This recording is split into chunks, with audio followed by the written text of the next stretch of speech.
জয়পুরহাট ও মৌলভীবাজারে হিমেল হাওয়ায় বেড়েছে শীতের তীব্রতা।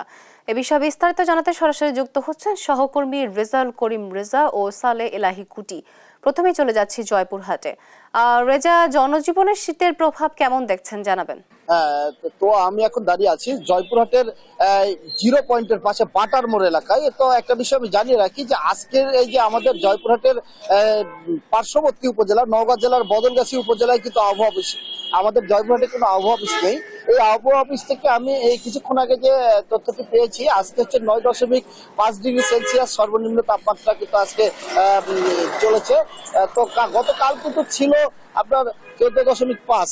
তো গতকালের চেয়ে কিন্তু আজকে কিন্তু আবহাওয়া আরো মানে খারাপ আর কি। কিন্তু একটা ভালো খবর হচ্ছে যে সকাল থেকে এখন এই দেখা যাচ্ছে যে একটু মৃদু রোদ উঠতেছে।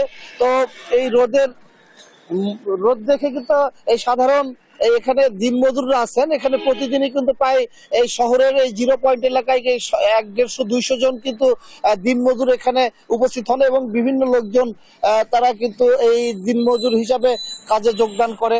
এলাকার বিভিন্ন জয়পুর শহরের বা আশপাশের লোকজন যদি তাদের প্রয়োজন হয় তারা দিন হাজরা চুক্তিতে কিন্তু নিয়ে যায়। তো তাদের সঙ্গে আমি যেটি কথা বলে জানতে পেরেছি যে তারা কিন্তু একদিন কাজ হচ্ছে, 2 দিন কাজ হচ্ছে না, এরকমটাই জানিয়েছেন। এবং শীতের তীব্রতার কারণে কিন্তু সাধারণ তারা কিন্তু যুবথুব অবস্থায় আছেন। কি অবস্থা আপনাদের শীতের কারণে কাজকর্ম কেমন হচ্ছে? শীতের যন্ত্রণায় আসি, কাজ একদিন হয় 2 দিন হয় না, ঘুরে ঘুরে চলে যায়। এত দান দক্ষিণা করে আমরা পাই না, বাটার মোড় কোনো খোঁজ খবরই নাই। এইরকমই জীবনযাপন কাটে, কোনো মতন চলে।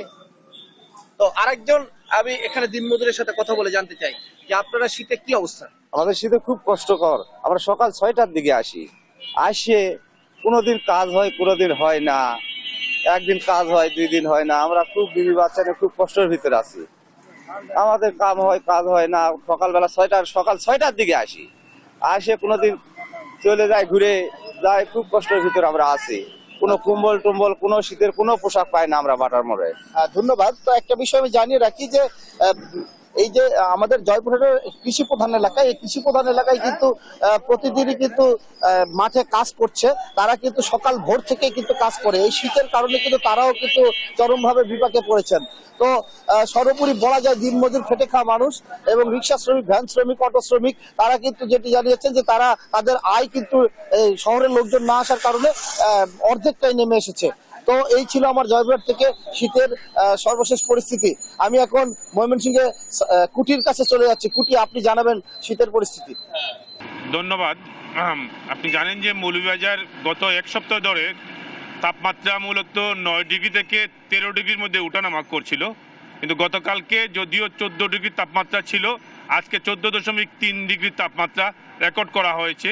কিন্তু মৌলভীবাজারে গতকালকে এবং আজকে 2 দিন যাবৎ কোনো সূর্য দেখা যায়নি। দেখা না যাওয়ার কারণেই শীত খুব বেশি অনুভূত হচ্ছে। সেই সাথে কনকনে বাতাস এবং বাতাসের কারণে ঘন কুয়াশা, রাত্রে ঘন কুয়াশা এবং থাকায় মানুষের শীত অনুভূত হচ্ছে এবং এই শীতের কারণে মানুষের জনজীবন অনেকটা দুর্বিষহ হয়ে পড়েছে। আমি আছি এখন মৌলভীবাজার শহরের অত্যন্ত ব্যস্ততম এলাকা, সেটি হচ্ছে যে মৌলভীবাজার কুসুমবাগ পয়েন্ট। আপনি দেখতে পাচ্ছেন যে মানুষ শীতের মধ্যেও অনেকটা জবুতবু হয়ে বের হয়েছেন কাজের সন্ধানে। কিন্তু সবচেয়ে বেশি যেটা সমস্যা হচ্ছে যে এই মৌলভীবাজারের যারা খেটে খাওয়া মানুষ যারা রয়েছেন তারা এই শীতের কারণে অনেকটাই দুর্বিষহ জীবনযাপন করছেন। আপনাকে একটি বিষয় জানাতে চাই যে এই মৌলভীবাজারের চা শ্রমিক যারা রয়েছেন তারাও অনেকটা দুর্বিষহ জীবন করছেন। সকালে খুব ভোরে উঠে কাজে যেতে হয়, রাত্রে কুয়াশা থাকে এবং বেলা বাড়ার সাথে সাথে একটু কুয়াশা কমলেও কনকনে বাতাসের কারণে অনেকটাই শীত অনুভূত হয়, যার কারণে মানুষের চলাচলটা অনেকটা কষ্টকর হয়ে যায়। আমি কথা বলেছিলাম শ্রমজীবী মানুষের সাথে, তারা আমাকে জানিয়েছেন যে এই অবস্থায় তারা অনেকটাই অর্ধাহারে অনাহারে দিন যাপন করছেন, কাজকর্ম করতে পারতেছেন না। কাজকর্ম করতে গেলে ঠান্ডায় হাত পা অনেকটা জবুতবু হয়ে যাচ্ছে এবং তারা এই সমস্যায় পড়ছেন। আপনাকে একটি বিষয় জানাতে চাই, যেটি হচ্ছে যে চা শ্রমিকরা সাথে কথা বলেছিলাম, তারা আমাকে জানিয়েছেন যে এখন পর্যন্ত তারা যে শীত নিবারণের জন্য তাদের কোনো রকম প্রস্তুতি নেই, কারণ তারা যে পরিমাণ মজুরি পান সেই পরিমাণ মজুরি দিয়ে শীত বস্ত্র কেনার মতো তাদের কোনো ব্যবস্থা নেই। তারা যে মজুরি পাচ্ছেন সেই মজুরি দিয়ে তাদের বাচ্চাদের খাওয়া পোষা সহ এই নানাবিধ সমস্যায় তারা অনেকটাই ভুগতেছেন, কিন্তু এখন পর্যন্ত সরকারের পক্ষ থেকে তাদেরকে কোনো রকম বা বাগান মালিকের পক্ষ থেকে কোনো রকম শীতবস্ত্র প্রদান করা হয় নাই।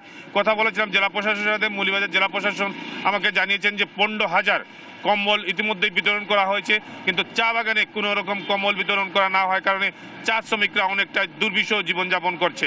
অর্থাৎ মৌলভীবাজারে আজকে তাপমাত্রা 14 ডিগ্রি থাকলেও তা খুব বেশি শীত অনুভূত হচ্ছে, যার কারণে মানুষের জনজীবন অনেকটাই দুর্বিষহ হয়ে পড়ছে এবং সেই সাথে শীতের সাথে পাল্লা দিয়ে বাড়ছে হাসপাতালে রোগীর সংখ্যা।